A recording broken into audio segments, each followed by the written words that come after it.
Қазақстанда репродуктивті денсаулық апталығы өтіп жатыр. Акцияның мақсаты жасөспірімдер мен жастар арасында репродуктивті денсаулыққа жауапкершілікпен қарау мәдениетін қалыптастыру, жыныстық өмірге ерте араласудың қауіп-қатерлері, жыныстық жолмен берілетін инфекциялардың таралуы мен адамдағы иммун тапшылығы вирусын жұқтыру жағдайларының артуы туралы ақпарат тарату. Апталық аясында медицина қызметкерлері әр күнге жеке бір тақырып дайындаған. 13 мамыр жүктілікке дайындықтың маңыздылығы туралы айтылды. Бұл болашақ ата-аналарды бала көтеруге, жүктілікті дұрыс өткізуге және босануға дайындауға бағытталған диагностикалық және алдын алу емдеу шараларының кешені. Дәрігерлер жүктілікті жоспарлауды кемінде 3 ай бұрын бастауды ұсынады. Негізгі мақсаты прегравидалды дайындықтың ол қауіпсіз жүктілікті қамтамасыз ету және дені сау баланың тууына.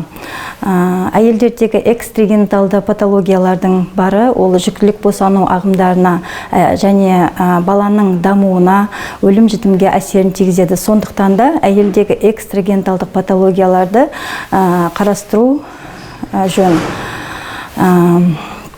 Прегравидарлық дайындықта ерлі-зайыптылар бірдей келу керек. Негізгі осы жүктілікке дайындықты 2 кезеңге бөлуімізге болады.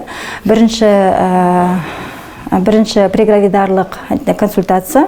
Мұнда әйелдің жағдайын, денсаулығын бағалайды, бар қауіп факторлерін бағалайды, акушер-гинеколог дәрігері жұмыс істейді.